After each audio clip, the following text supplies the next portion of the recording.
órganos internos fundamentalmente.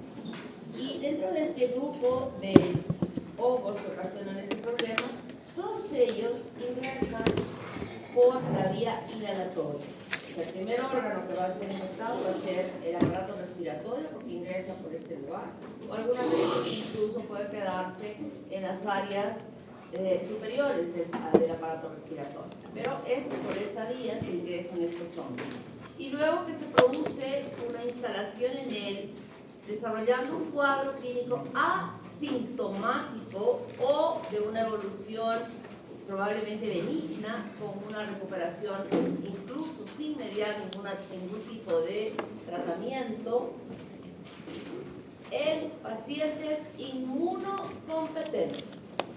Pero en pacientes no inmunocompetentes sí puede establecerse un desarrollo de una infección respiratoria mucho más grave, e incluso a partir de este foco, a través de la sangre o a través de la circulación linfática, extenderse a otros órganos donde va a desarrollarse las infecciones. Puede ser riñón, puede ser intestino, puede ser glándulas suprarrenales, puede ser otro tubo digestivo u otros órganos. Entonces, cuando hablamos de estas micosis sistémicas, nos referimos a estos hongos que están relacionados al desarrollo de este tipo de infecciones. Y siempre digo, desde el principio de la explicación de las infecciones por hongos, que siempre va a estar asociado a una deficiencia del sistema inmunológico. Desde el momento en que digo que estos hongos que desarrollan este tipo de infecciones pueden infectar el tracto respiratorio y no presentar ningún tipo de sintomatología, y es ese sistema inmune que va a eliminar al hongo, o puede formarse como una infección clínica pero leve, como un resfrío, o también extenderse un poco más, pero ya en casos donde ese sistema inmune no es el correcto. Tiene que haber algo de fondo que permita que se desarrolle. Entonces, dentro de estos sistémicos está criptococosis como enfermedad, denominación de criptococosis. Algunos de estos tienen reproducción asexual y otros sexual. Y en la reproducción asexual está Cryptococcus neoformans, variedad neoformans, y la característica de este hongo permite en su cápsula, porque tiene cápsula, determinar diferentes serotipos. Y aquí están los serotipos A y D, los más importantes en el desarrollo de enfermedades en los seres humanos. Y Cryptococcus neoformans, variedad Gatti, serotipos B y C, que también pueden producir infecciones, pero las más comunes son A y D. Y en la fase sexual está presente la Bilobacilliela neoformans, o se le llama también Bacillomyceto, pero que nosotros no lo llevamos a reconocer como agente patógeno en el ser humano. Esta forma del hongo es levadura, o sea, tiene la forma de levadura, ya creo que conocemos como Yersinia, y además de tener esta forma de levadura, tiene una característica importante que es capsulada. Y esta cápsula es muy especial, ya sabemos para qué sirve la cápsula en los microorganismos, es un agente de protección que evita la fagocitosis, y eso establece que pueda tener un comportamiento mucho más agresivo. En este caso, este hongo no es dimórfico, siempre lo vamos a encontrar en la forma de levadura. O sea, este hongo no va a tener la capacidad de formar hifa, siempre va a ser levadura, es monomórfico, y tanto en la forma saprofítica como en la forma patógena va a ser como tal.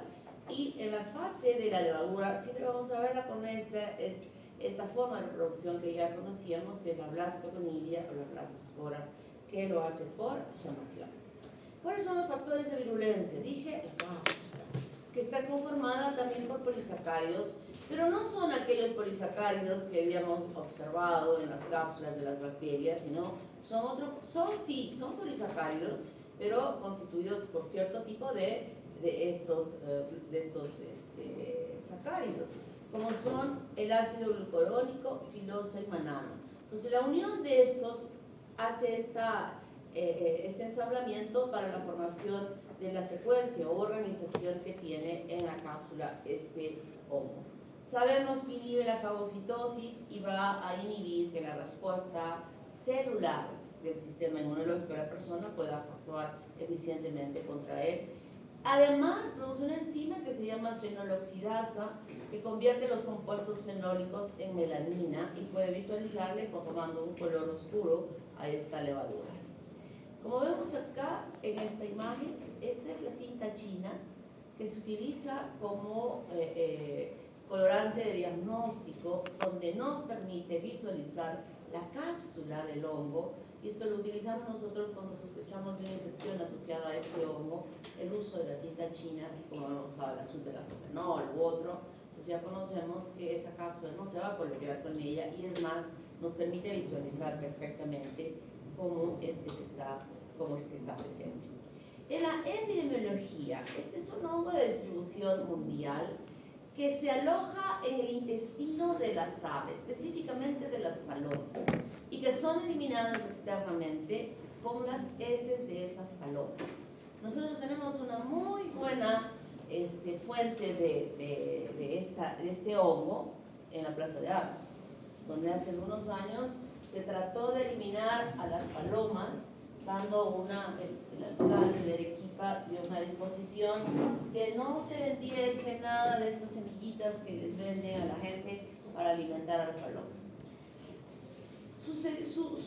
Estuvo por un tiempo, pero ya creo que es parte de nuestra cultura, de nuestra belleza de la Plaza de Armas, y pasó por alto. La gente, si no compraban ahí, la gente iba llevando comida porque decía, pobrecitas, las palomas se van a morir y les vamos a llevar. Eso no se pudo, y las palomas, ustedes se han dado cuenta, iban por la Plaza de Armas como a las 5 de la tarde, 5:30. ¿Dónde están las palomas? ¿Dónde están? Porque ya no están en la Plaza de Armas caminando, como lo suele suceder durante el día. ¿Dónde están? Y el problema es hasta agua tienen ahí en la Plaza de Armas. O sea, tienen todo, les dan comida, tienen agua, y en la noche descansan plácidamente en la torre de la catedral y toda esa parte superior. Entonces, lo que se hace hoy es tratar de frecuentemente, el personal ya preparado, bien protegido, hace la limpieza, pero es una limpieza, diríamos, para que no se acumule las heces como capotas, sino siempre va a haber heces. Y en esas heces están estas esporas. Y entonces el viento tan fuerte que existe en la Plaza de Armas a partir de la tarde, más aún algunos meses, lo que hace es limpiar esto y va volando en todo el ambiente de la Plaza de Armas como aerosoles, la presencia de él, y la gente que camina o que pasea o que va por ahí está frecuentemente inhalando estas esporas. Pero todos estos que tienen un sistema inmune competente, donde sí se infectan, pero no se desarrolla la infección.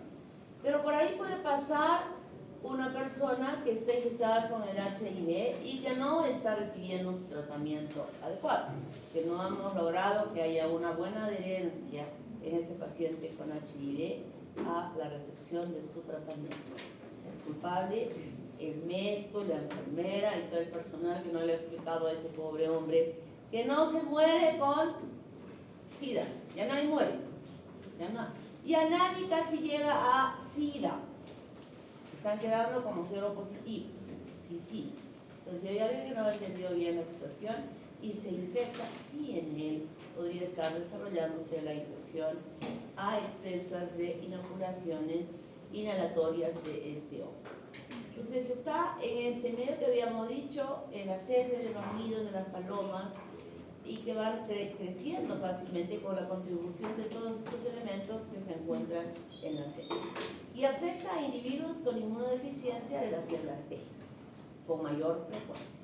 Y nosotros conocemos eso, y cuando vemos los cuadros clínicos y sospechamos que está sucediendo, vamos a pensar en él, como vamos a ver ahora. Entonces, puede haber una criptococosis pulmonar primaria, que he dicho, ingresa por inhalación, asintomática. O puede haber también leve, como un resfriadito común sencillo. pero podría ser sintomática con tos, fiebre, dolor pleurítico e incluso con infiltrados pulmonares difusos. O sea, aquí ya hay algún trastorno inmunológico de la persona que está permitiendo que se desarrolle hasta este punto. Lo que es más importante frente a este hongo es la meningoencefalitis ictiococosa. Y esto se ve en los casos de gente que tiene SIDA. Si nosotros tenemos un paciente que está infectado con el virus del VIH y presenta un cuadro clínico de meningitis, en el primer agente en quien debemos pensar frente a esta meningitis debe ser este, Cryptococcus neoformans. Estamos pensando, estamos analizando, hemos hecho una anamnesis, hemos preguntado antecedentes, nos dice que está infectado con el virus del VIH, le preguntamos si está tomando bien su medicación y dice no, que me hace daño y no tomé bien mi medicación y a veces tomo, a veces no tomo, o sea, una forma irregular de tratamiento. ¿Y eso a qué va a conducir? Sí. A SIDA. ¿Y cómo se va a traducir si es que está con ello? ¿Cómo va a estar el conteo de sus células de los linfocitos CD4? Menos de 200. ¿Y cómo estará la carga viral? Aumentada, ¿verdad? Aumentada. Y eso tiene una traducción: descenso del sistema inmunológico. Entonces, si es que esa persona nos dice que no está haciendo un tratamiento regular, inmediatamente yo, frente a la clínica de los síntomas y los signos de una meningitis, en el primer agente que voy a pensar va a ser en este hongo. En segunda instancia, ¿en quién puedo pensar? Por neumonía por neumocitis tiroides. ¿Por qué? Neumocitis tiroides. Por el hongo de neumonía por neumocitis tiroides. No, en la meningitis. Ah, en la meningitis. En la meningitis. Osorio. ¿En quién pensaría en segunda instancia en este paciente con HIV y que tiene meningitis? Traverso. Neisseria meningitis. Neisseria meningitis. Amigo Nils. No era el hemofilos. Neisseria gonorrea. Tuberculosis. Tuberculosis. ¿Qué digo tuberculosis? Tuberculosis. Segunda instancia en que yo voy a pensar en el paciente con HIV va a ser tuberculosis. Y en tercera instancia, todos los que ustedes quieran. Todos. Pero esa es la secuencia que yo voy a observar en pensar cuando tengo un paciente con SIDA que tiene un cuadro de meningitis. Esa es la secuencia que yo debo pensar. Entonces tendremos toda la sintomatología que ya no en este momento no nos interesa ya saber, porque creo que habrá alguien de esta clase que no sepa diagnosticar una meningitis. Me estoy refiriendo a la parte clínica. No, ¿verdad? Yo creo que ya todos sí saben diagnosticar una meningitis. Qué bueno. Y sabrán también, y deben saber también, cómo es el citoquímico de las diferentes meningitis, ¿verdad? ¿Sí? Porque ahora vamos a sumar uno nuevo. ¿Cómo es el citoquímico de este líquido cefalorraquídeo en este caso? Que está comprometido un hongo. Así que ya tengo 4 tipos. La parasitaria no la vamos a incluir porque esa la van a ver en parasitología el próximo semestre, pero tengo 4 citoquímicos que puedo poner en el examen de esta fase. Ya ustedes están diciendo, seguro que no nos va a poner de bacterias ni de tuberculosis porque ya hemos pasado esas 2, pero puedo poner de virus y puedo poner de hongos. Así es que repasen nuevamente. Diagnóstico de laboratorio: examen directo de ese líquido cefalorraquídeo, y en ese examen que hemos hecho el citoquímico, que ya nos ayuda, ya sabemos que hay valores importantes que nos orientan a que pueda ser él, pero queremos encontrar al microorganismo. Y con la tinta china podemos descubrir a ese hongo con estas características. Miren cómo se dibuja la cápsula. Perfecto, ¿verdad? La levadura, quemando y la cápsula. Si todavía tenemos duda, podemos cultivar e identificamos todas las levaduras en el agar Sauró. La morfología, macromorfología de las colonias son cremosas, no son polvosas, no son mohosas, o sea, con pelitos, no lo son cremosas, ¿no? Esas son las características que nosotros vamos a encontrar, y con la coloración de tinta china o la coloración de azul de lactofenol, nosotros podemos visualizar perfectamente bien la morfología del hongo.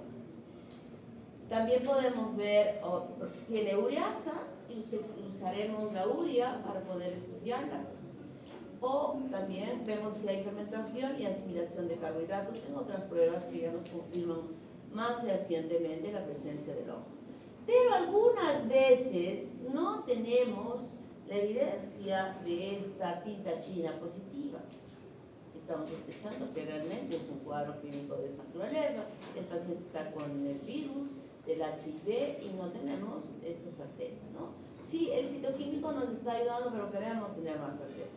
Entonces existen pruebas que se hacen de iluminación en látex, donde se utiliza el polisacárido de ER que se tiene ya conocido, se hacen las reacciones y se observa esa floculación que se pueda presentar y tenemos ya un diagnóstico más entero. Tratamiento: fluconazol, anfotericina B o anfotericina B más fluoxitocina. Este es un hongo que acabamos de ver, monomórfico, solo tiene levaduras, pero dentro de estas infecciones sistémicas también existen los dimórficos, es decir,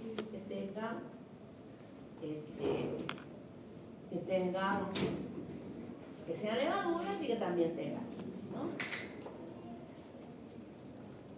Y nosotros vamos a ver aquí, a lo largo de todo el mundo, en la extensión del mundo, la presentación de diversos de ellos, que favorecen los medios ambientes para su mantención, su multiplicación, su permanencia y la posibilidad de infectarse cuando se están en estos ambientes que generalmente son húmedos.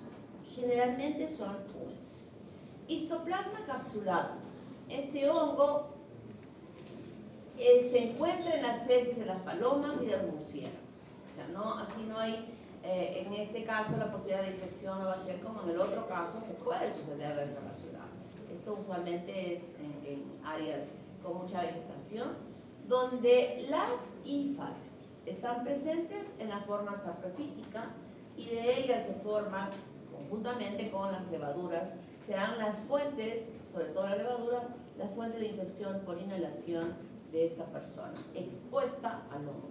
Y en el pulmón de él, esta levadura es fagocitada por los macrófagos o por los monocitos, y en el citoplasma de estas células se van formando las levaduras.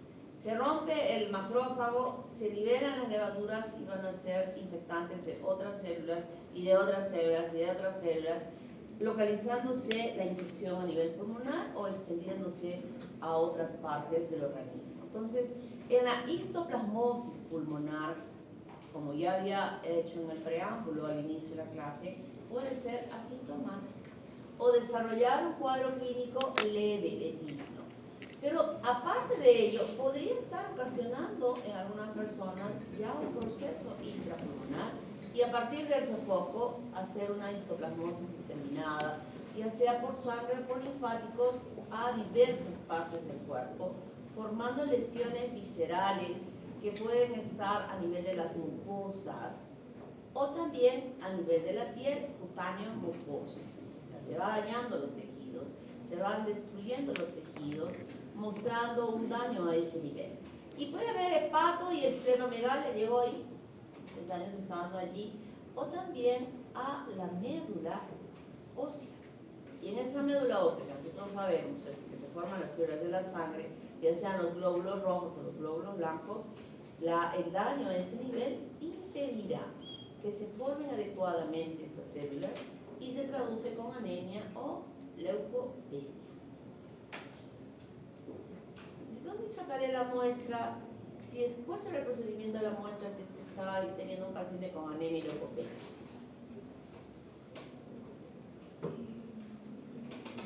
Un cultivo de médula. ¿Cultivo de? De Está bien, sigue. era de la médula ósea. Te voy a dar cuerda. Un cultivo de la médula ósea. Un cultivo de médula ósea. Por función. ¿No? O sea, esa es nuestra fuente de cultivo ideal para determinar. Eso ya lo he dicho.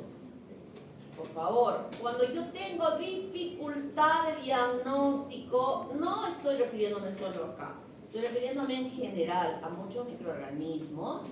He dicho que el último eslabón de obtención de muestra, si no he podido encontrar desde aquí periféricamente y voy avanzando, he hecho cultivo y nada, mi último eslabón es el óseo. Métanse eso en su cabeza. Entonces punzamos, obtenemos esa sangre de este lugar y hacemos un cultivo líquido. Igual el mismo mecanismo que empleamos para el hemocultivo con el mismo medio de cultivo y en él estaremos permitiendo el crecimiento de microorganismos en general que pueda estar implicado en el desarrollo. El diagnóstico, obtendremos muestras del lugar donde se esté desarrollando la infección. Puede ser lesiones de las mucosas, puede ser de la piel, puede ser el esqueleto, puede ser la médula ósea que habíamos dicho, si es que en nuestro cuadro clínico se está traduciendo con una deficiencia de sangre o de glóbulos rojos y de glóbulos blancos, ¿no? Puede haber una punción de hígado, de vaso. ¿Hacemos la punción external? ¿Qué dice Matías? No, porque es traumático más que todo del hueso ilíaco. Exactamente. Esto lo voy a borrar. Pero lo dejo ahí para que ustedes ya recuerden o que alguien me diga como Matías, ya no, pobrecito al paciente, que le vamos a clavar así, ¿no? Acá, en una aguja de ese tamaño. Imagínense que ustedes sientan que le van a clavar la aguja, ustedes dirán, se escapa la aguja y me van a plantar en el corazón. Es mejor que no vean y atrás. Es como ¿quiénes han donado sangre ayer? ¿Alguien ha donado? Muy bien. ¿Qué tal la aguja? Sí me dolió al inicio. Tremenda agujota. Es el mismo grosor que se planta acá se plantaba en el hueso. Es lo horrible de donar sangre, es la aguja. ¿No? Pero creo que te han sacado más de la cuenta porque te veo palidita.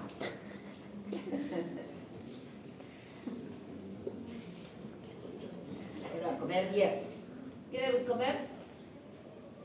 ¿Qué te han dicho? ¿Solo te han dicho gracias? ¿Que no te han dicho algo más? Proteínas, ¿qué tipo? ¿Qué fuerte? Carnes rojas.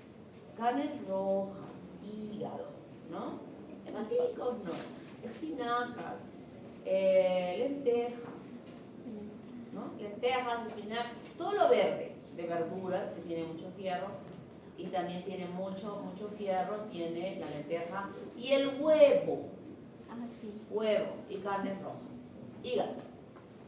Hígado de pollo, hígado de cordero, hígado de vaca. ¿Qué hígados más son ricos? El de pollo. Mira la cara que está poniendo ella. No le gusta el hígado. A mí tampoco me gustaba, hasta que tuve mi segundo embarazo. Desde esa vez me encanta el hígado. Bueno, entonces ya hacemos toda esta, obtenemos la muestra de cualquiera de estos lugares, hacemos las coloraciones y en las biopsias incluso usamos la coloración de H&E. Y cultivamos, si tenemos dudas, si no hemos visto claramente a las levaduras, cultivamos y en él observaremos claramente cómo será el cultivo, cómo serán las colonias. Cremosas. Colonias cremosas. Y lo que vamos a visualizar, por ejemplo, esta es una biopsia de médula ósea, donde vemos glóbulos rojos, células, y vemos esta célula grande, macrófago, con su núcleo, y dentro de él, intracelularmente, están las levaduras. Pero a veces no es tan fácil, sobre todo cuando he dicho desde el principio, es ¿Dónde hay murciélagos? ¿Hay murciélagos acá? No, murciélago está en otros lugares, en la selva, están estos murciélagos. Entonces, si nosotros... En Arequipa no se hay murciélagos. ¿Dónde? ¿Qué parte? Martes hay murciélagos. Hay más, pero no acá me refiero. Son de vegetación, ¿no? Pero si es que el lugar donde se está la persona no accede a un buen hospital donde se pueden hacer todas estas pruebas que las he mencionado previamente, sin embargo, en estas áreas de fácil obtención, de confirmación, diríamos, es la aplicación de una prueba cutánea con reactivos ya elaborados del hongo, que se han aislado del hongo, para hacer esta prueba que se llama histoplasmina con intradermoreacción. Exactamente igual a aquello que hacíamos con la prueba de la tuberculina en el antebrazo. Exactamente igual. ¿Cuál es aquella niña que está al final con su polo chamo no sé qué? ¿Qué es? ¿Chamo qué? No puedo leer porque la botella no me deja ver. Ya.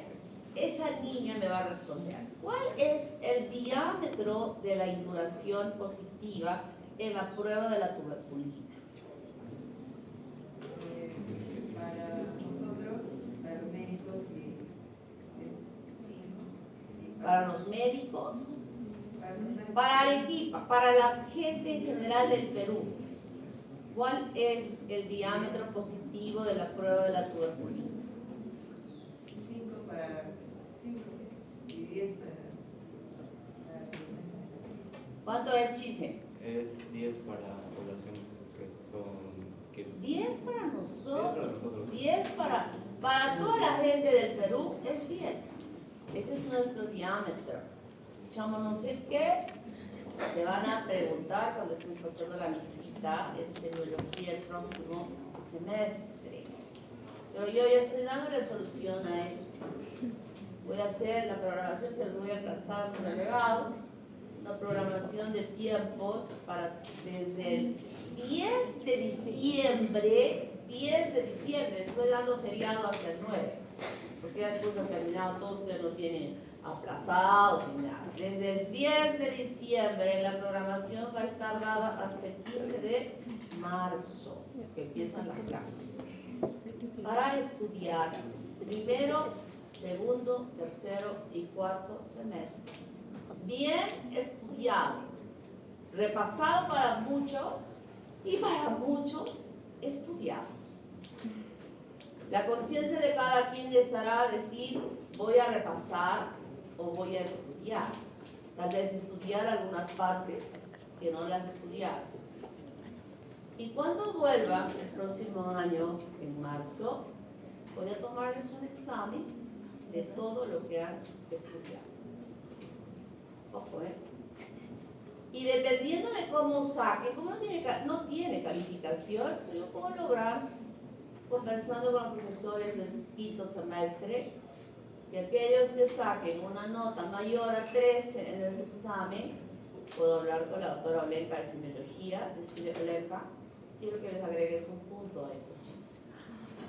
Puedo convencer a la doctora Gladys. Gladys, por favor, a quien apruebe con más de 15, les agregas un puntito. ¿Se arriesgan? Sí. Porque si no, ustedes no funcionan, pues con puntitos. Yo quisiera que aquí dentro de su conciencia dijese, sí, no me importan los puntitos, voy a estudiar bien. Así es que esa programación, ojo, no solo va a ser de 8 a 9 histología, de 9 a 10 bioquímica, no. Tampoco, no crean que yo voy a hacer eso. Entonces sus papás, sus mamás me van a decir, claro, ustedes van a ir, mira, la doctora Noemí me ha dicho que estudie así y yo no voy a hacer ni mi cama, ni te voy a ayudar nada, ya los conozco. No, va a haber horarios para dormir bien, para hacer las labores de la casa. Los chicos no se van a librar de eso porque van a ser quienes trapeen y limpien y aceren. Y también va a haber horas de irse al cine, van a haber horas de juego, pero la programación que yo les voy a enviar la van a cumplir, sí o sí. ¿Está claro? Ya no con presión de nota. Bueno, si no les agregan pues el puntito no importa, pero yo estoy segura que cuando no hay ese tipo de presiones, les es más fácil entender que cuando tienen que estudiar para una nota. Entonces, que con mucha sabiduría y mucha voluntad empezarán. Y yo estoy segura que cuando estén haciendo eso, van a decir esto, era así, era tan simple, ¿por qué no lo entendí bien? Eso va, yo les aseguro que van a empezar a darse cuenta de que no era complicado, era sencillito. Qué bonita la inmunología, qué hermosa. Era así, las celulitas, estas proteínas como actúan. La bioquímica, qué simpática, las enzimas tan bonitas. Esas que cuando hicieron el curso odiaban, las van a empezar a amar. Así de simple. Ya saben, Estoy preparando mi Excel para que les haga llegar a ustedes esa programación de estudio. Y en este caso, esta prueba de la histoplasmina positiva nos tiene que mostrar una induración de 5 milímetros a las 48 horas e indirectamente estaremos sabiendo nosotros que estamos con esta infección. Hay otro tipo de pruebas que también se pueden hacer investigando la presencia de anticuerpos que se producen contra los antígenos específicos del hongo y que definitivamente confirman aún más ese tratamiento. En el tratamiento, en los inmunocompetentes, en estos cuadros que hemos dicho que son asintomáticos o son leves, se recupera sin tratamiento, pero en los casos más complicados utilizamos anfotericina B, ketoconazol para la citoplasmosis que están infectando otros órganos. Para coccidioides brasilensis, que ustedes están viendo en la lámina, en la práctica, con la imagen que habíamos visto aquí de estas levaduras multigemantes en un tejido, ¿verdad? Este hongo se desarrolla en la vegetación, en la humedad de las hojas es donde prolifera esta forma saprofítica, micelial, con hifas, y de donde se desprenden las levaduras que pueden ser inhaladas por las personas expuestas y entre ellas desarrollarse esta forma típica y característica que es para nosotros un diagnóstico. Levaduras multigemantes que parecen timón de barco. Este hongo en los cuadros clínicos pueden afectar tanto la piel, formando las micosis cutáneas, o también a nivel de las mucosas que puedan ser afectadas y llegar primero siempre al pulmón y a partir de este foco extenderse por continuidad a las vías mucosas o también ya extendiéndose por la linfa incluso a la piel. Miren, aquí se forman inicialmente máculas pústulas que pueden drenar incluso secreciones purulentas o se ulceran. Y en esta forma de las mucosas se forman granulomas que se van extendiendo. Esta es la lengua, está siendo elevada hacia arriba y debajo de ella se ve todo esto. O llegar al pulmón, que es el inicio del pulmón en realidad, desarrollando un proceso benigno, pero también puede ser afectado el mismo pulmón y a partir de ella diseminarse a otros órganos en la forma sistémica. Y lo que estamos viendo nosotros, por ejemplo, en el caso de la lámina, si ustedes le bajaban un poco el foco, o sea, bajaban el objetivo y veían con el aumento mayor, podían haber reconocido en las partes periféricas a la parte donde nosotros les hemos señalado para que visualicen túbulos seminíferos, porque la muestra que están viendo ustedes esa en el laboratorio es de testículos. Eso significa que el hongo puede llegar a cualquier parte del organismo desarrollando el cambio con esta presencia de estas levaduras multigemantes. El diagnóstico podemos hacer en cualquiera de las muestras donde se está desarrollando la infección, ya sea directamente con hidróxido de potasio o también podemos cultivar y en ella podemos en las biopsias, miren, esta levadura multigemante y con una coloración especial incluso se ve claramente como un timón oval. Este va a ser el elemento de diagnóstico que ustedes van a tener. Yo puedo colocar incluso ahí en la preguntita aledaña, ¿cuál será la prueba cutánea que se pueda hacer? ¿Con qué? ¿Cómo se llama? ¿Cuál es tu diagnóstico y cuál va a ser la prueba que se pueda crear? Porque igual que en el caso anterior, se ha podido aislar del hongo estudiado una sustancia que se llama paracoccidioidina, que igualmente se aplica intradérmicamente y se puede visualizar la formación del nódulo. Se utiliza amphotericina D y ketoconazol. Coccidioides ignitis. La fuente de infección va a ser también aquí en la alimentación, donde se forman o están presentes estas artroponidias, que son las que van a ser inhaladas y dentro del pulmón se forman, se convierten en levaduras, pero no están sueltas las levaduras, sino van siendo como envueltas por una cápsula mucho mayor, formando lo que se llaman las esférulas, que estamos visualizando aquí. Y estas esférulas pueden romperse y liberar levaduras que van a tener todo el potencial de infectar los tejidos y formar nuevas esférulas y nuevas esférulas. En los cuadros clínicos puede producirse una infección pulmonar aguda por estas artrosporas y que en inmunocompetentes no se va a establecer ningún cuadro clínico o asintomático o benigno. Pero también puede haber una diseminada, que en este caso ya hay un compromiso del sistema inmune y que se extiende en todo el pulmón, y hablamos de un compromiso biliar traducido en neumonía. Puede haber también meningitis granulomatosa crónica, coccidioidomicosis cutánea crónica, donde tiene una característica especial. Y las lesiones no son como las previas que habíamos visto, que parecen esta formación granulomatosa, mucosa. En este caso tiene un aspecto verrugoso, ¿no? Como las lesiones que habíamos visto en otros casos.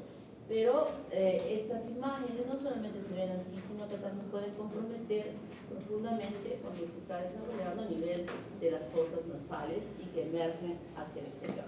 Pero el hongo no solo se puede quedar allí. A través de una fungenia, el hongo puede llegar a otras vísceras, a los huesos e incluso hasta las meninges, desarrollando cuadros de meningitis. Para que eso suceda, definitivamente, tiene que haber un sistema inmune totalmente alterado. Entonces, en el diagnóstico lo que nosotros vamos a encontrar son estas esférulas, que es una estructura circular, o sea, es como unas pelotitas que tienen un revestimiento grueso que estamos visualizando de esta manera. Este es un examen directo de pronto de una secreción, una esfínter. Pero también podemos observarlas en las biopsias. Esta imagen que nosotros vemos con coloración de HY nos están mostrando estas imágenes en las biopsias para confirmar nuestro diagnóstico. Pero no solamente podría ser utilizada esta forma de biopsia, sino también se puede investigar la formación de anticuerpos y a través de todas las pruebas que ya conocemos, determinar la presencia de ellos específicamente formados contra el hongo. Pero acá también hay una prueba intradérmica que se llama esperulina, que se aplica intradérmicamente y que vamos a visualizar igual que se forme esta induración de 5 milímetros luego que ha sido aplicada hasta las 48 horas. Esta prueba, repito, de aplicación intradérmica para confirmar diagnósticos, fundamentalmente para orientar más tempranamente ya el inicio de un tratamiento, se hacen, están presentes, se realizan en estas áreas periféricas donde no tenemos alcance a hacer otro tipo de estudios. Es una prueba rápida que confirma más prontamente para ayudarnos a que en esos lugares ya podamos iniciar el tratamiento. En los casos sencillos puede haber una recuperación sin tratamiento, pero si no, usamos amphotericina D, ketoconazol, miconazol, fluconazol y proconazol. Ojo, son drogas hepáticas. Los tratamientos no son como en el caso de las infecciones bacterianas que hemos dicho 10 días, 14 días, 7 días. No, estos son más largos, siempre hay que estar recordando que tenemos que estar monitoreando a ese paciente. Blastomyces dermatitis. Estos también se encuentran en la vegetación y las formas de las hifas en la fase saprofítica pueden permitir la infección de estos animalitos domésticos que los tenemos y a partir de ellos haber esta transmisión para que en el pulmón de la persona se desarrollen las levaduras. Y este es el inicio de la infección. Ya he dicho al principio, todas se traen por la inhalación. Pero a partir de esta multiplicación o formación pueden diseminarse a otras partes, como llegar al hueso o llegar también a la piel, donde nosotros vemos estas imágenes que estamos viendo acá. Entonces, la pulmonar al principio o en un sistema inmunocompetente es asintomática y luego se puede establecer ya allí como una blastomicosis pulmonar crónica, incluso con neumonía. Pero a partir de este foco donde ya ha permitido la multiplicación del hongo, llegar a otros lugares como la piel, los huesos, el aparato genitourinario y el sistema nervioso central. Y cuando llega a la piel, por ejemplo, como en este caso, se van a formar estas lesiones papulares, exofíticas, que van creciendo sobre ella, o cuando está comprometiendo mucosas, miren cómo va creciendo y saliendo incluso de la fosa nasal hacia el exterior. Aquí hay que hacer diagnósticos diferenciales. Esa imagen que ustedes están viendo allí, grábensela, porque es exactamente parecida a un cáncer que se pueda producir a ese nivel. Esta es la imagen de los cánceres. Entonces acá tenemos que hacer un diagnóstico diferencial. Se hace una biopsia y en la biopsia estaremos encontrando a los hongos o a las células neoplásicas. O también puede parecer, pero no tanto tuberculosis, más parece cáncer u este tipo de micosis. Si uno no tiene experiencia en reconocer en la semiología de las lesiones, va a necesitar hacer la biopsia. Entonces tenemos la muestra de la biopsia o del esputo, si es que estamos viendo el compromiso pulmonar, donde vamos a encontrar las levaduras. Tratamiento pulmonar, si es que ese cuadro es sencillo, no doy ningún tratamiento de recuperación, es más bien sencillo. Ni siquiera la persona ni el médico asume que esta persona pueda estar teniendo ese cuadro respiratorio sencillo asociado al hongo. Ya, para nada. Este es un resfriado común, tómense esto, las medidas usuales que indicamos y se va a recuperar sin tratamiento. ¿Cuántas de esas? Por ejemplo, ¿cuántas de esas que se han paseado por la clase de armas y que han podido hacer un cuadro pseudogripal acá en Arequipa, haya podido ser ocasionada por las heces de las palomas? Nadie sabe. ¿Por qué nadie se hace un examen? ¿Alguien se hace un examen cuando tiene un poco de gripecita o algo? Nada. Entonces puede ser que tengamos, los hayamos puesto. El caso de la cirugía va a ser importante acá, porque por más que lo bombardeemos con terapia médica, no va a haber recuperación si no eliminamos todo ese tejido afectado y va a ser complementario a el uso de la medicación también en este caso para poder resolverse. ¿Alguna pregunta? Estoy sin reloj, sin celular.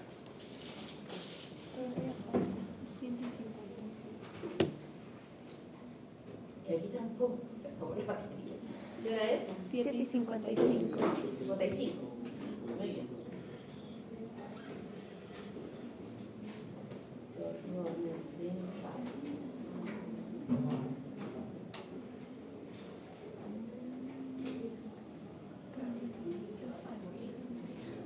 Y vamos a estudiar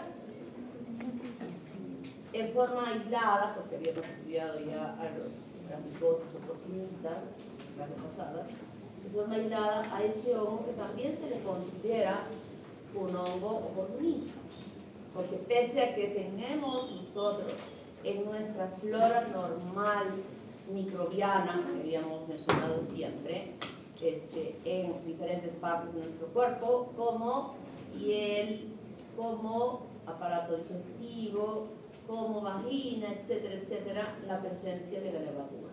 ¿verdad? Y que está con nosotros, y que está ahí, conviviendo con nosotros, como parte de la flora normal. Sin embargo, cualquier situación que favorezca su multiplicación va a permitir que este hongo pueda desarrollar enfermedades. Eso creo que ha quedado bien clarito.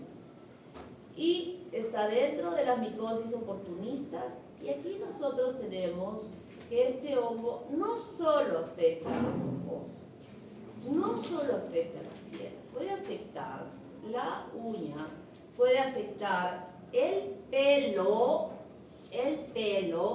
así como puede afectar en micosis sistémicas diversos órganos internos con características sumamente graves y mortales. A mí me han presentado unos cuadros clínicos en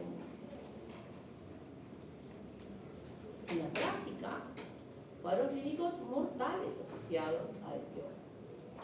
Y ojo, ni siquiera yo estaba ahí, ¿y qué más? ¿Y qué le encontraron? ¿Y qué? No, estábamos yo queriendo saber si tenía SIDA, no tenía SIDA.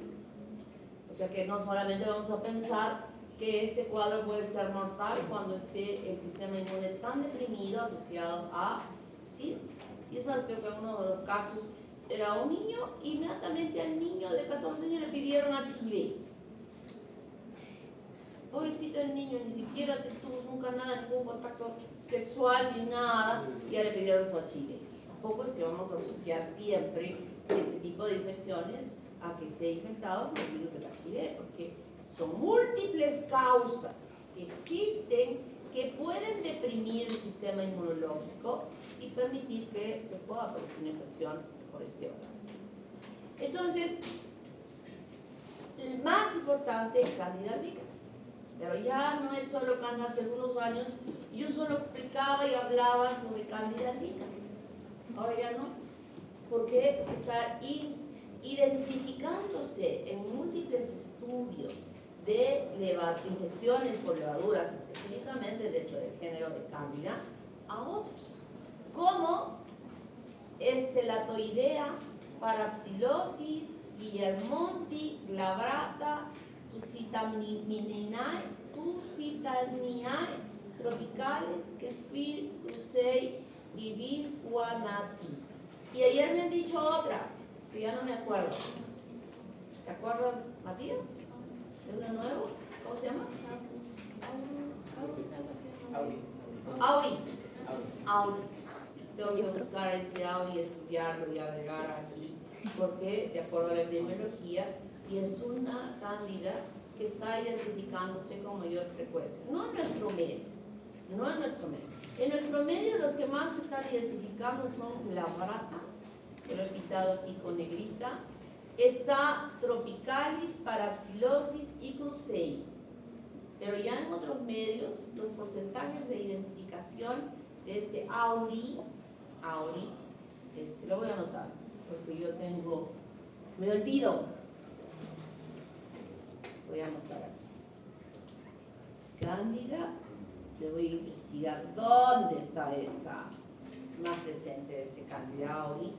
Entonces ya no es que solamente sea Candida albicans, sino son estos hongos. Algunos ya incluso se están comportando como parte de nuestra flora normal, pero la mayoría de ellos están en las áreas hospitalarias de donde se puede adquirir la infección y complicar en el hospital en aquellos pacientes que por algunos tipos de enfermedades se mantienen internados o estén conectados a sondas nasogástricas o a sondas vesicales para la eliminación de la orina, etcétera, etcétera, etcétera. O que estén conectados al virus en las incubaciones. O sea, así como hablábamos de la pseudomonas, también ahora hay hongos de este género que están comprometidos en ello. Entonces, Cándida es dimórfico, tiene la forma de la levadura y también la forma de las hifas, luego hifas fundamentalmente, esta imagen la vemos en las fases parasitarias, es decir, cuando se está desarrollando la infección. En los medios de cultivo lo que más vamos a ver son las levaduras. Y la estructura de la pared celular de la Cándida, que que creo que lo habíamos tomado como ejemplo en las aplicaciones iniciales, tiene una membrana citoplasmática, pero con una característica. ¿Cuál es? ¿Qué tiene esteroles? Que tiene esteroles, ¿verdad? ¿Puede ser puesto en el examen a ustedes eso? ¿Ahora? Sí, pero no. Tiene mananoproteínas, beta-glucano más quitina, solo beta-glucano, mananoproteínas y una capa fibrilar externa muy importante que le permite adherirse sobre todo a estos componentes de las mangueras que puede estar conectada una persona hacia su cuerpo. En el cultivo crece en el agar seguro con esta característica especial de las cándidas, ¿verdad? ¿Cuál es el olor? A cerveza, ¿no? Esto que le gusta a Matías, la cerveza.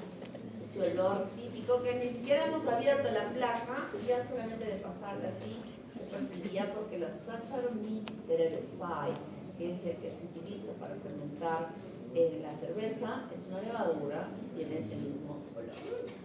Las colonias son cremosas, de superficie lisa, y cuando las veíamos así parecía, si las vemos a estas crecer en el agar sangre que puede crecer, a veces parecen estafilococos, colonias de estafilococos altos, o sea, de las blancas.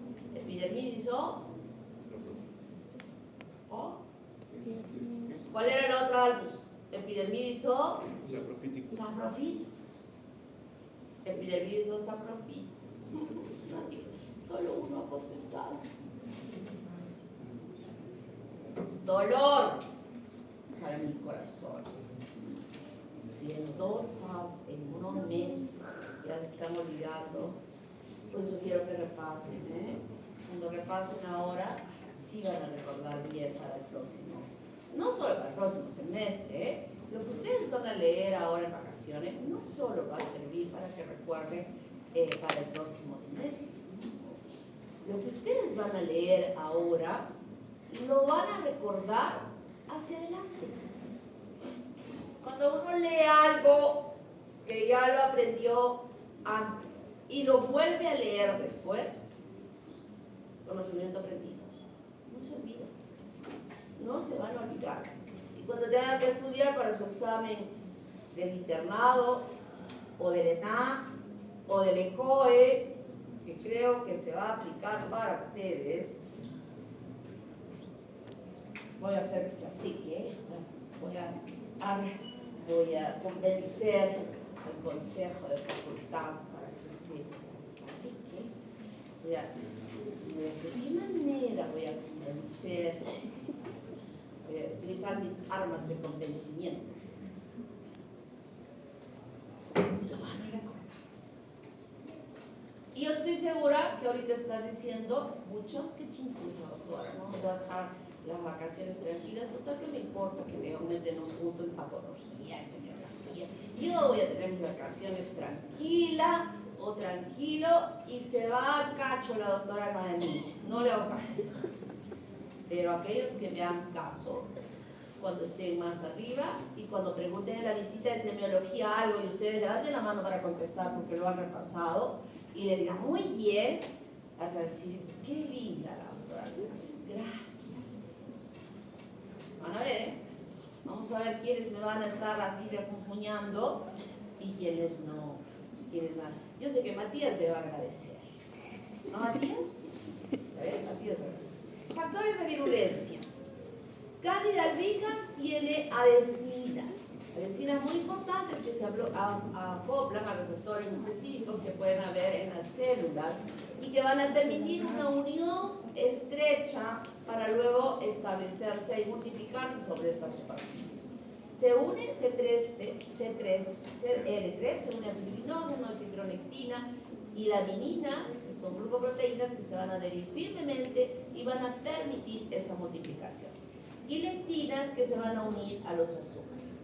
Tubos germinales, esta es una característica propia de Candida albicans, no de otras, solo de Candida albicans, que de esa forma de la levadura hay una extensión del citoplasma como un tubo que se llama tubo germinal, y ese tubo germinal es el inicio de la formación de las pseudo-hifas. Esto solo en Candida albicans. Y esto es muy importante, ese crecimiento.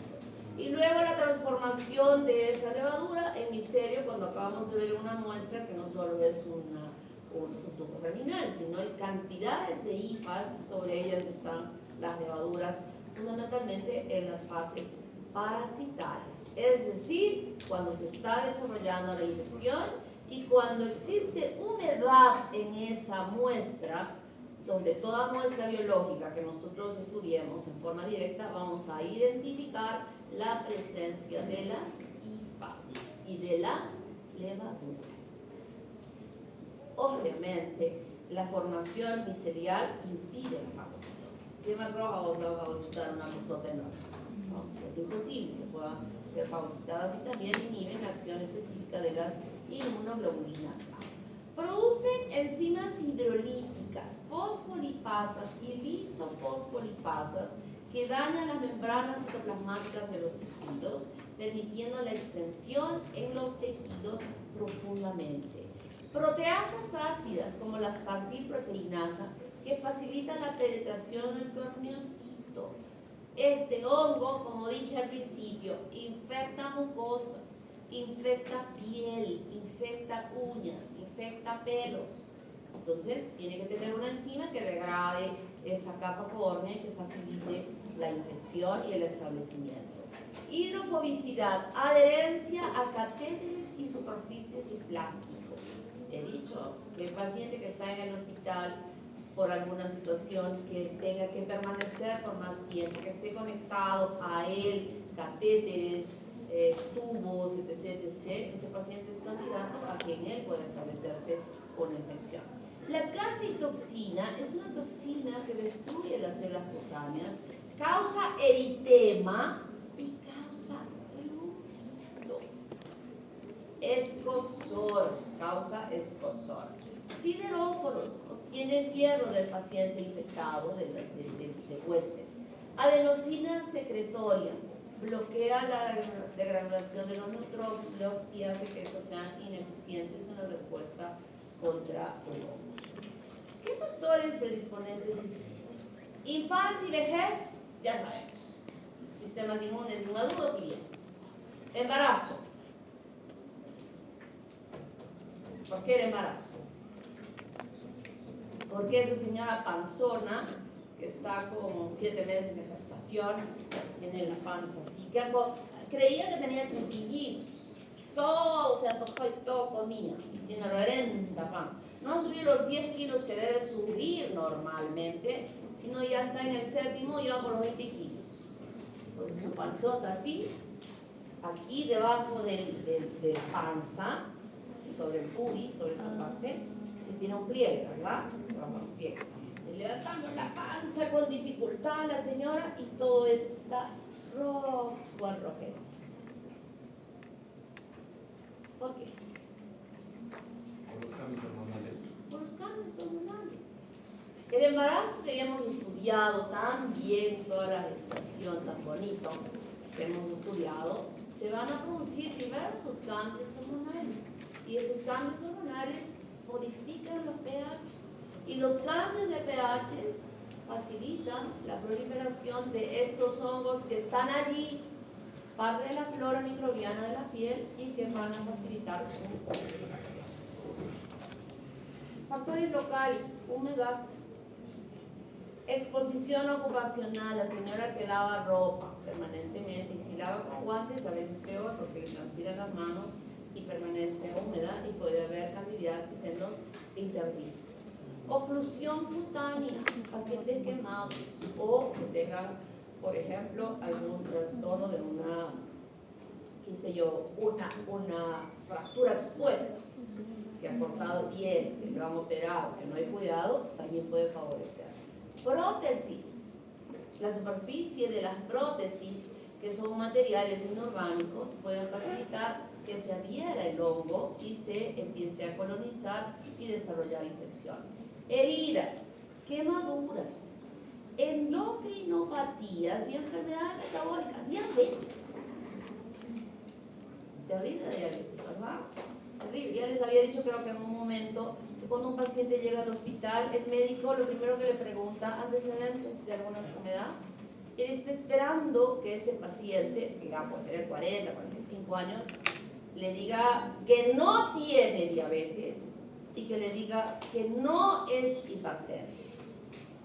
Porque esas dos patologías, diabetes e hipertensión, sostenidamente a lo largo del tiempo está dañando ¿qué? El endotelio vascular. Se está provocando una disfunción endotelial sostenida y cuando el endotelio de todos los vasos sanguíneos está afectado, las recuperaciones de las enfermedades que pueda tener van a ser dificultosas. Eso métanse en su cabeza. Hay que procurar que papá y mamá, bueno, abuela ya, esa abuela debe estar hipertensa, ¿no? O el abuelo hipertenso. Pero que no haga diabetes, porque es mucho más grave. Bueno, las dos son graves. Obesidad. La obesidad. ¿Quiénes se morían al principio con el COVID? ¿Tenían obesidad? ¿Quiénes se morían al principio? ¿Quiénes eran los pacientes candidatos a morirse? Los que tenían obesidad. Las personas mayores. ¿Quiere más? Pobrecitos. Por mucha exposición, médicos, pero ahí fuera. Los obesos. No se les podía intubar. No era por eso. No era porque no se les podía intubar. Todos los intubados casi han fallecido. A unos flacos. Por obesos. Por obesos. ¿Quiénes más morían? ¿Quiénes más? Las señoras embarazadas. Las embarazadas tenían riesgo, como dice más en otras latitudes, por ejemplo, las embarazadas también cerradas en sus casas para no. Pero los obesos fueron un grupo de personas con mayor probabilidad a morir. Hipoparatiroidismo, hipotiroidismo. Enfermedades debilitantes, neoplasias. Y hemos dicho que lo primero que puede aparecer es este muget a nivel de la boca y sospechar nosotros que pueda estar con un cáncer, ¿verdad? Si no tiene diabetes o si no tiene HIV, puede ser que tenga cáncer. Tenemos que buscar sobre todo los viejos. Inanición, infección por VIH-Sida. Esto ya lo hemos conversado muy clarito. Tratamientos importantes. Anticonceptivos orales. Los anticonceptivos van a hacer que esa chica o esa señora esté permanentemente con candidiasis vaginal. Sostenidamente. Candidiasis vaginal. Antimicrobianos de amplio espectro. Nos borramos toda la flora vaginal, por ejemplo. Lo que sí creo que ya lo hemos entendido. Yo he dicho siempre, hagamos tratamientos científicos con cultivo y antimicrobiano. Pero lamentablemente ese antimicrobiano que hemos detectado que es ideal para matar a esa bacteria, no es que nosotros le demos el tratamiento y esta droga así se va corriendito selectivamente y mata a ese cherichacol, solo a ese cherichacol, y no afecta para nada a las demás cherichacoles. No. Se va a volar, si es que es una infección urinaria, se va a volar a todas las Escherichia coli del tubo digestivo. Se va a volar a todas las bacterias que son sensibles a ese antimicrobiano en cualquier lugar del organismo donde se encuentre. Es lo triste. Y eso va a provocar, ¿qué cosa? Una disbiosis. Voy a poner un par de preguntas en el examen sobre el seminario que han hecho. ¿Han visto lo importante que es? ¿Sí? ¿Se han dado cuenta lo importante que fue investigar sobre la microbiota y cómo está relacionada a múltiples enfermedades? Y una de ellas podría ser esta, que va a provocar el desarrollo de candidiasis por el uso de estas drogas de amplio espectro. Ni siquiera de amplio espectro. O sea, usted No es que diga espectro reducido y que lo hemos detectado en el antibiograma y que solo va a matar a ese Escherichia coli. No, claro que de amplio espectro pues ya nos lo hablamos. No solo los gram negativos, no vamos a hablar de gram positivo, los cocolavacilos, etc. Pero también hay que pensar que no solo ellos y decir, ah no, si he usado solo en un antibiograma y no puede ser eso, más. Porque voló a todos los que fueron sensibles. El uso de inmunosupresores, citotóxicos y la radioterapia que se emplea en los tratamientos para el cáncer pueden alterar y desarrollar este tipo de infecciones. Intervenciones quirúrgicas, cirugía, hiperalimentación parenteral. Para esta hiperalimentación parenteral tenemos que emplear estas sondas especiales que se hacen, que se colocan en la subclavia, porque la glucosa, la proteína que se aplica así, irrita los vasos chicos y tenemos que canalizar un vaso grande para poner una vía amplia, un catéter muy importante, y eso puede facilitar el secuestro. Cateterismo, traqueostomía, drogas por vía endovenosa que puedan emplear. O sea que cualquiera de estos factores, no solo, ojito esto, como el caso que me han presentado los chicos que tenían 14 años y de frente se fueron acá. No. Tenemos que ver otras características que nos sirven y en general la depresión del sistema inmunitario. En la epidemiología ya hemos dicho que pueden haber otros, aparte de la cándida, que están elevándose en porcentajes en sus presentaciones al estar identificados con mayor frecuencia involucrados en diversas infecciones por cándida. Ya no solo es cándida albicans.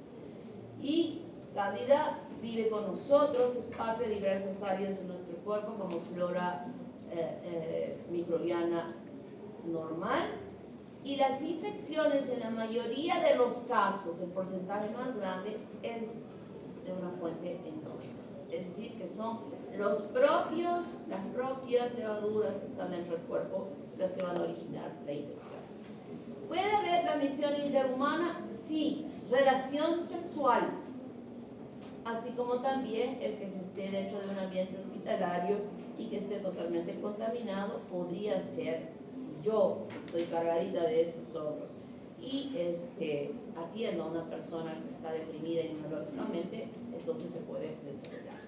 ¿Cuáles son los cuadros clínicos? Candidiasis cutánea, intertriginosa, y hemos dicho que el intertrigo es todos los pies, ¿no? Dedos del intertrigo de las manos, de los pies, pliegues de la glándula mamaria, de la ingle, del glúteo, del gordito, este pliegue aquí abdominal, todos los pliegues intertrigo.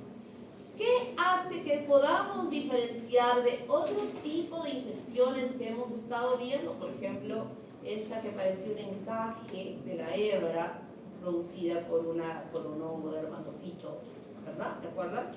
De la micosis cutánea del intertrigo, de esta que pareciera ser la misma. ¿Cómo diferenciamos? Está rojo, tiene mucho escozor, parece hasta la piel un poco macerada. La diferencia clínica importante que nosotros vamos a emplear para hacer un diagnóstico clínico es que vamos a ver esto, que se ve fuera del borde externo como pequeñas lesiones satelitales enrojecidas que se ubican fuera de la lesión principal. Si yo veo esto, voy a decir, ¿está claro? Este es nuestro elemento de diagnóstico, porque si yo quito esto y vemos esto, ¿no parece que fuera una dermatolitosis cutánea? ¿Verdad? ¿Sí? Entonces, esto es lo que nos va a ayudar a nosotros que podamos ver la diferencia. Puede haber en las candidiasis por trabajo de las lavanderas, formarse aquí que pueden ser incluso como unas placas blanquecinas que hasta se forman como unas ampollitas y que se retire la piel de estas áreas.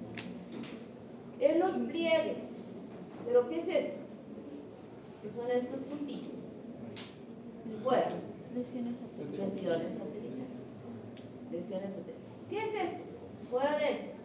Lesiones Lesiones satelitales. satelitales. Eso es el elemento importante que nos ayuda a nosotros a que tengamos el diagnóstico. ¿Qué es esto?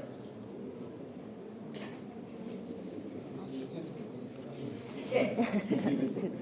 ¿Cómo diagnosticamos esto? Que llega la mamá con su niño al hospital. Mamá primariosa, primer hijo. Irritación por la orina. Irritación por Irritación por la orina. la orina. Una escaldadura. Una escaldadura de una mamá que ha confiado. No creo que una mamá haga esto, ¿eh? Yo no creo que una mamá haga esto. Es una mamá que ha confiado el cuidado de su bebé a otra persona que trabaja. Pero ni eso. Porque siempre va a regresar la mamá a la tarde. Y esto no es de un día para otro, de la mañana a la tarde. Esta es una mamá que ha abandonado a su hijo por una semana. Y encuentra así, totalmente enrojecido, y se debe a que ha estado expuesta esta piel tan sensible del niño a la irritación producida por la orina, por más que sea la suya, ya el pH es diferente para su piel e irrita la piel. Esta es una escaldadura por irritación debida a la presencia de la permanencia del pañal con orina. En cambio esto, ¿qué es? Lesiones satelitales. Lesiones satelitales. Entonces, cuando un niño tiene esto, las mamás les lavamos, le echamos talquito, les echamos maicena, les echamos mandioca, le echamos todo. Acá, bien. Pero le echamos acá y nada. Obvio, porque ni la mandioca, ni el talquito, ni nada va a matar al hongo. No va a matar al hongo. Entonces, en estos casos, como en este pobre niñito, miren su calzón, esos pañales que ahora se usan, que ya no son los pañalitos de tela, sino son los pañales pues, que ya vienen sellados, ¿no? Tiene hasta la forma del pañal como un calzoncito, pero miren esto. ¿Qué es esto? Lesiones satelitales. Lesiones satelitales, ¿no? O sea, podemos hacer la diferencia perfecta de una lesión satelital. Pero también infecta la uña. Y hay, ¿cómo le llamamos a las micosis en la uña? Onicomicosis. ¿Con paroniquia? Sin paroniquia. Sí, pues. En este caso. Con Con paroniquia. paroniquia. También le llamamos onixis. Y decimos onixis con perionixis. Onicomicosis con paroniquia.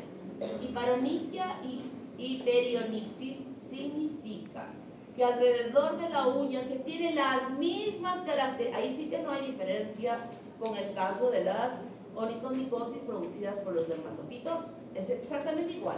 Se engorda, es polvosa, cambia de colores, etcétera, etcétera, etcétera, igual, pero en este caso hay un compromiso de las partes blandas alrededor de la uña.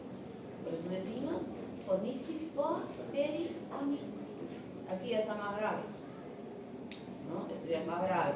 Ya aquí no hay escozor, sino hay dolor. Puede haber un pie de atleta con perionixis. Sí, puede haber. Lo usual es que no encontremos, el pie de atleta lo encontramos solo, pero puede haber. Entonces aquí tenemos que hacer un buen diagnóstico directo para ver si es que es una dermatofitosis o si es que es una cándida quien está involucrada en el desarrollo de esto.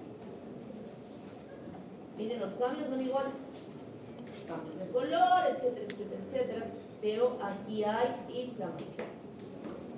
Luego tenemos la candidiasis mucocutánea, que se llama mugre o algodoncillo. Que el niño, esto se presenta, si es que se presenta en el niño, porque ya hemos dicho que también se puede presentar en el adulto. El niño, la característica que la madre refiere es que el niño no quiere comer, no quiere abrir su boquita, llora, y entonces no sabe qué hacer la mamá.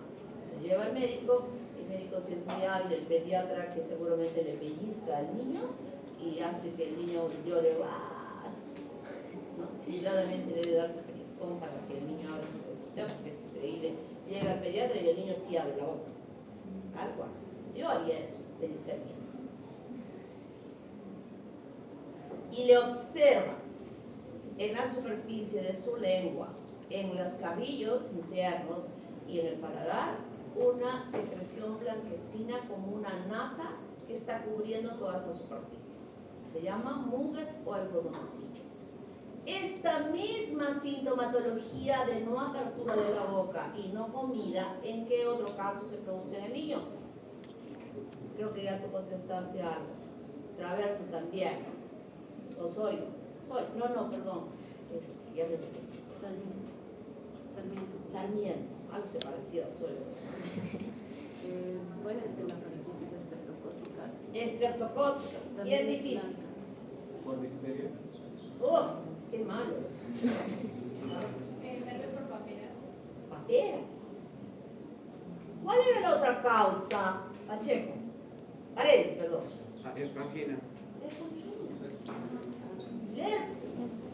Se abre la boca y no ve esta nata, sino ve, como ustedes dicen vulgarmente, sarpullido de puntitos rojos que cubren la lengua, igualmente el paladar por la parte interna de la boca.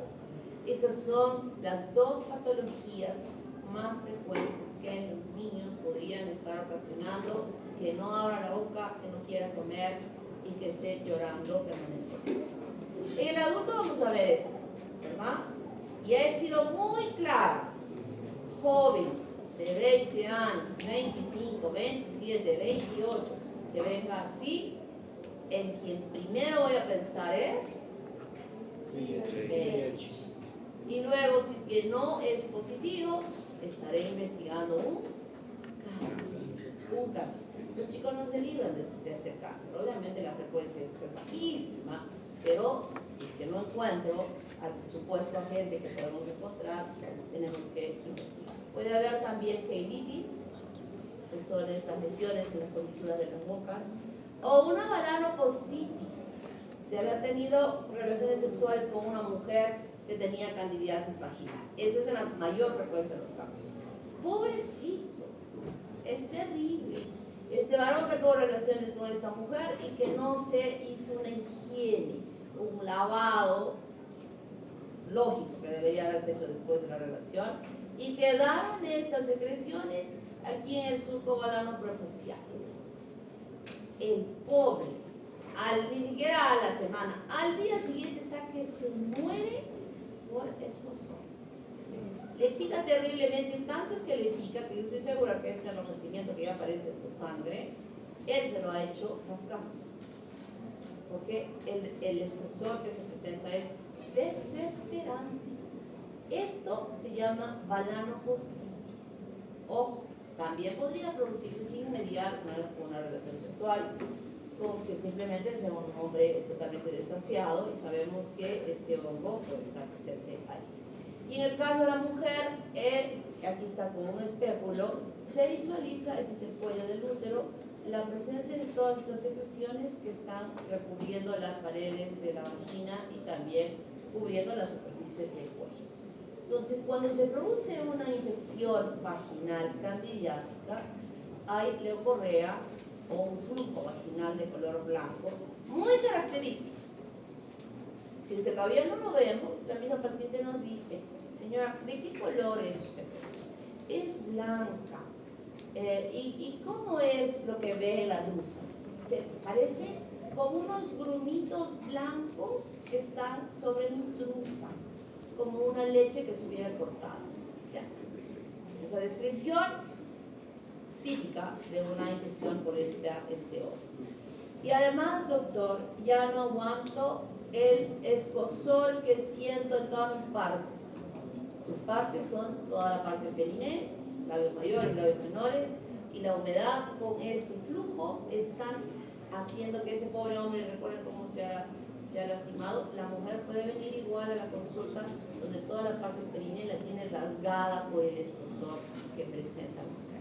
O sea, esta característica de prurito es muy, muy importante. Claro que después de que se ha rascado terriblemente ya le duele, ¿no? ¿Qué preferimos? ardor, dolor o escozor. Yo creo que es mejor dolor que escozor. Escozor es que no se puede. Y aquí, como dije, también y puede ser varano perfusión, aunque también diré que puede ser un varón totalmente desasiado y que tenga algún factor predisponente a que se llegue a desarrollar. Pero no solamente se queda allí, porque puede llegar a través de la sangre a otros órganos fácilmente en personas inmunodeprimidas, ocasionando cuadros graves porque puede ir a cualquier lugar. O sea, no hay un órgano, puede haber una meningitis candidiásica, puede haber un daño a nivel hepático, puede haber a nivel renal, puede haber en cualquier lugar, hasta a nivel de los ojos. O sea, no hay. Puede haber una endocarditis candidiásica. ¿Se acuerdan de las endocarditis cuando hablamos cómo se formaban en las paredes estos acúmulos de los nódulos de Ashcroft, cuando hablábamos de el Streptococcus pyogenes? Igualito que los nódulos de Ashcroft pueden depositarse en las paredes del corazón, sobre las válvulas. O sea que este hongo puede ubicarse en cualquier lugar y desarrollar infecciones de las no variantes. Diagnóstico de laboratorio, la muestra clínica que nosotros necesitemos, y en él, dije hace un momento, en su fase parasitaria, vamos a ver el dimorfismo, vamos a ver hifas y levaduras en cualquiera de ellas. Por ejemplo, la uña, raspada de uña, vamos a ver ahí levaduras e hifas, ¿no? Y aquí vamos a usar hidróxido de potasio también, como habíamos visto en el estudio, para visualizar. Esta es la imagen típica de una muestra biológica con levaduras e hifas. En los cultivos vamos a ver levaduras y vamos a ver también clamidiosporas, pero aquí no. Vamos a ver, tenemos una muy buena fuente nutritiva y en consecuencia necesitaremos que se formen las clamidiosporas. No. ¿Cuándo se forman las clamidiosporas? Cuando el medio se vuelve hostil y es una forma de cáncer. Exactamente. ¿Cómo eran las clamidiosporas? Parecidas a las levaduras. ¿Qué? Parecidas a las levaduras. Parecidas a levaduras Eran redonditas con pared gruesa. redondas, no son ovaladitas, sino son redondas de pared gruesa. Bien. Y podemos usar otro tipo de coloraciones también. Cultivamos en la garza buró, ya sabemos que va a oler como le gusta a Matías, y tendremos nosotros siempre, ¿no? La identificación, hacemos diversas pruebas macromorfológicas, colonias. Entonces, microscópicamente tendremos la imagen de las levaduras, el tubo germinal solo en Candida albicans, que nos ayuda a nosotros en el laboratorio a reconocer que ese hongo no es glabrata ni es Crusei, sino es Candida albicans, ¿no?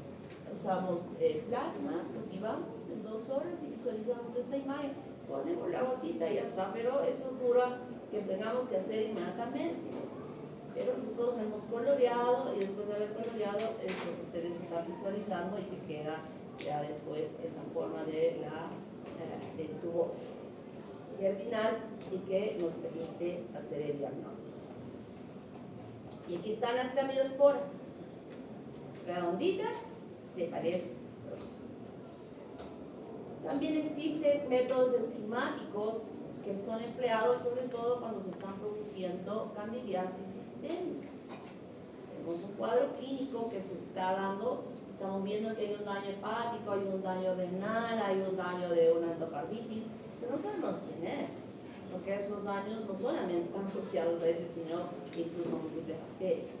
Pero sospechamos, y ante la sospecha podemos hacer estas pruebas de la búsqueda específica de los antígenos y poder analizar y tener un diagnóstico más preciso. También se pueden investigar la presencia de anticuerpos en los sueros de los pacientes que determinen que estemos frente a una infección por este hongo. El tratamiento es variable, depende del cuadro clínico. Y en ese variable también depende el tiempo que vamos a utilizar dependiendo del cuadro clínico que estamos viendo. Por ejemplo, en los casos de Mugue en los niños, utilizamos nistatina y vienen en gotitas que se aplican al bebé porque no vamos a que le damos una cápsula, una pastilla. Está específicamente elaborada para el tratamiento del Mugue de los niños y vienen en gotitas. Para los adultos, ¿qué gotitas? Pues estarán tomándose en cápsulas, en pastillas, aunque le duela. ¿Qué vamos a hacer? Ayer en el caso clínico que presentaron mis alumnos decía, se tuvo que moler la capsulita, la pastillita para que pueda pasar, porque ya no solo tenía Mugue acá, sino también tenía una esofagitis. ¿Quién con esofagitis puede pasar una pastilla? Difícil, ¿no? Si con solo amigdalitis a veces no podemos pasar una pastilla, imagínense ya con esofagitis.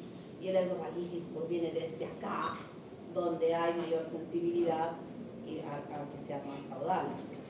Se tenía que moler la pastillita para poder darle al paciente. Pero a los niños les damos en gotitas.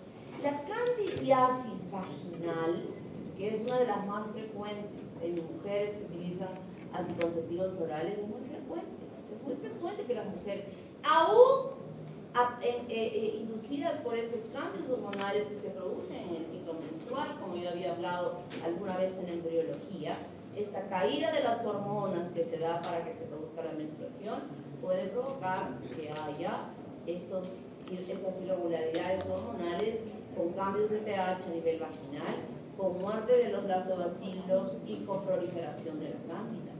En algunos casos incluso puede mantenerse esta molestia del escozor y con un flujo. No será pues como esa señora que tiene más flujo que mujer, pero sí, incomoda. Y en ese caso nosotros usamos, esta es una pastillita ideal. Fluconazol oral, una capsulita y a la semana otra capsulita y se acabó. Ya con la primera, todas esas molestias, ese flujo, ese prurito, etc., se fue, desapareció. Y como para reforzar el tratamiento utilizamos una capsulita. Me estoy refiriendo en este caso a algo muy común que a veces las propias amigas, la mamá, puede decir, ay, estoy con esta molestia, ustedes pueden dar. Unas 2 pastillitas no le va a producir hígado graso, ni le va a hacer hepatotóxico, pero sí podemos apoyar a resolver ese problema tan molesto que muchas mujeres presentan sostenidamente. Y todas las demás, de acuerdo, esto ya va orientado a el cuadro clínico y digo, tiempos, cuánto tiempo es que se va a usar de acuerdo al cuadro que se esté presentando. Y colorín colorado, este cuento se acaba. En su última clase ya me han agradecido, han hablado conmigo, ayer me han hecho llorar, de verdad que me han hecho llorar, unas palabras que me han dicho que me han sacudido mi corazoncito. Digo que ya no soy tan sensible, pero me movieron.